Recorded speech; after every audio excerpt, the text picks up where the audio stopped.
Subscribe करें Hindi story box channel को और भी मज़ेदार कहानियाँ देखने के लिए और बेल आइकन को दबाना ना भूलें। एक गांव सुंदरपुर जहां रवि नाम का लड़का अपने माँ बाप के साथ रहता था। रवि बहुत ही मेहनती लड़का था, जिसकी वजह से वह गांव में सबसे अमीर था, लेकिन वो शादी से हमेशा बचा करता था। एक दिन पंडित जी रवि के घर आते हैं। अरे बेटा रवि, इस बार जो मैं रिश्ता लाया हूँ उसे तुम मना नहीं कर पाओगे। वैसे पंडित जी, आप जो इससे पहले रिश्ते लाए थे उनके लिए भी कुछ आपने ऐसा ही कहा था। अरे रवि बेटा, लेकिन इस बार जो मैं रिश्ते लाया हूँ वो 100% खरा है। अगर मैं झूठ बोलूँ तो मुझे दक्षिणा में 1 रुपया भी मत देना। अब रवि की माँ रवि से कहती है, ये क्या है रवि बेटा, तुम हर रिश्ते को मना कर देते हो। क्या तुम हमारी एक इच्छा नहीं पूरी कर सकते? जाओ, मैं तुमसे बात नहीं करती। अरे माँ, मैंने कब मना किया है? ठीक है, जैसा तुम कहती हो इस बार वैसा ही होगा। सच? मतलब तुम इस रिश्ते के लिए राजी हो? हाँ माँ, अब तुम जैसा सही समझो अब वैसा ही होगा। अब पंडित जी कहते हैं, ठीक है, तो मैं लड़की वालों से बात कर लेता हूँ, ठीक है ना? पंडित जी वहाँ से चले जाते हैं। अब लाला वहाँ आ जाता है। लाला गांव का दूसरा सबसे अमीर इंसान है। वो अपनी बेटी की शादी रवि से करवाना चाहता है, जिससे कि रवि की दौलत भी उसकी हो जाए। अब लाला रवि से कहते हैं, अरे बेटा रवि, पंडित जी यहाँ क्यों आए थे? लाला जी, वो यहाँ एक रिश्ता लेके आए थे। अरे पर तुम तो मेरी बेटी से ही शादी करोगे ना? अरे ये आप क्या कह रहे हैं? मैं आपकी बेटी से शादी क्यों करूंगा?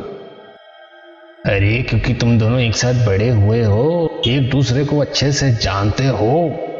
रवि लाला को मना कर देता है कि वो उसकी लड़की के साथ शादी नहीं करेगा, जिस वजह से लाला वहाँ से गुस्सा होकर चला जाता है। अब रवि के माँ बाप रवि का रिश्ता ममता नाम की लड़की से तय कर देते हैं। ममता बहुत ही सुंदर और संस्कारी लड़की है। अब रवि और ममता की शादी हो जाती है और उनका एक बेटा भी है, जिसका नाम सूरज है। सूरज अपनी माँ से सबसे ज्यादा प्यार करता है। वो अपनी माँ के बिना खाना भी नहीं खाता है। एक दिन ममता के गांव से खबर आती है कि उसके पिता की तबीयत बहुत ही खराब है और वो आखिरी बार ममता से मिलना चाहते हैं। अब ममता सूरज से कहती है, बेटा मैं जल्दी आ जाऊंगी, तब तक तुम दादा दादी के साथ रहना और हाँ, तुम खाना जरूर खा लेना, ठीक है? अब ममता अपने पति रवि के साथ गाड़ी में अपने गांव के लिए निकल जाती है। अब लाला को ये बात पता चल चुकी थी, इसलिए अब उसके पास मौका था कि वो रवि से बदला ले सके। इसलिए लाला ने मौका मिलते ही रवि की गाड़ी के ब्रेक फेल करा दिए थे। रवि गाड़ी चला रहा होता है कि तभी रवि को पता चलता है कि गाड़ी के तो ब्रेक फेल हो चुके हैं। क्या? अरे ममता, मुझे लगता है गाड़ी के ब्रेक फेल हो चुके हैं। ये आप क्या कह रहे हैं? हाँ ममता, मैं सच कह रहा हूँ। भगवान, अब क्या होगा? मेरा बेटा तो अकेला है, मुझे अपने बेटे के पास जाना है। अब रवि और ममता की गाड़ी का एक्सीडेंट हो जाता है, जिसमें रवि तो बच जाता है, लेकिन ममता मर चुकी है।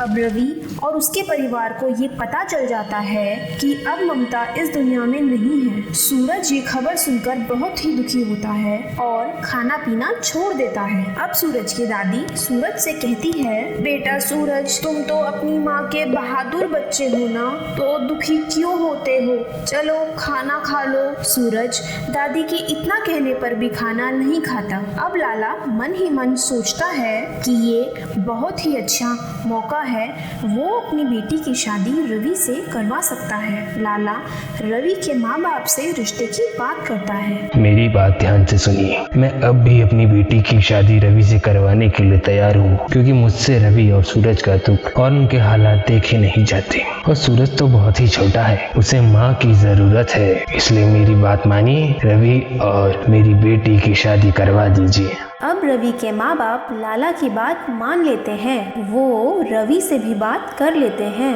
कि उसे सूरज के लिए शादी करनी पड़ेगी।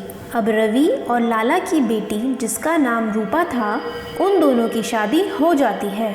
रूपा रवि से तो बहुत प्यार करती थी, लेकिन सूरज से बिल्कुल भी नहीं, क्योंकि रूपा को बच्चे बिल्कुल नहीं पसंद थे। वो ना तो सूरज को खाना समय पे देती और ना ही उससे कभी बात करती। एक दिन लाला घर पर आता है और रूपा से कहता है, अरे रूपा, तू तो अपने बाप को भूल ही चुकी है। भूल मत, मैंने तेरी शादी वादे के मुताबिक रवि से करवा दी है। अब तुझे इस बच्चे को यानी सूरज को हमारे रास्ते से हटाना होगा, जिससे कि हम रवि की सारी दौलत पर कब्जा कर सकें। समझ गई ना? रूपा लाला के कहने पर सूरज के दूध में जहर डाल देती है। अब वो जहर वाला दूध सूरज को देती है और कहती है, बेटा सूरज, लो दूध पी लो। मैंने अपने हाथों से हल्दी बादाम वाला दूध तुम्हारे लिए बनाया है। अब सूरज दूध पी लेता है और थोड़ी देर में उसके मुंह से झाग निकलता है और वो तड़पकर माँ माँ पुकारता है, जिसे सुनकर ममता, जो कि अब चुड़ैल बन चुकी है,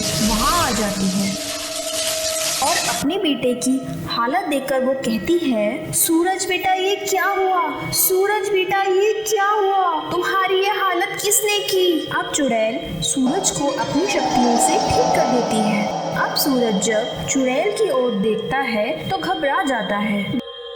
डरो नहीं सूरज, ये मैं हूँ, तुम्हारी माँ। माँ, क्या ये सच में तुम हो? तुम्हें क्या हो गया है माँ? बेटा, मैं मर गई हूँ और अब चुड़ैल बन चुकी हूँ। तुम मेरे पास रह सकती हो? मुझे तुम्हारे बिना बिल्कुल अच्छा नहीं लगता।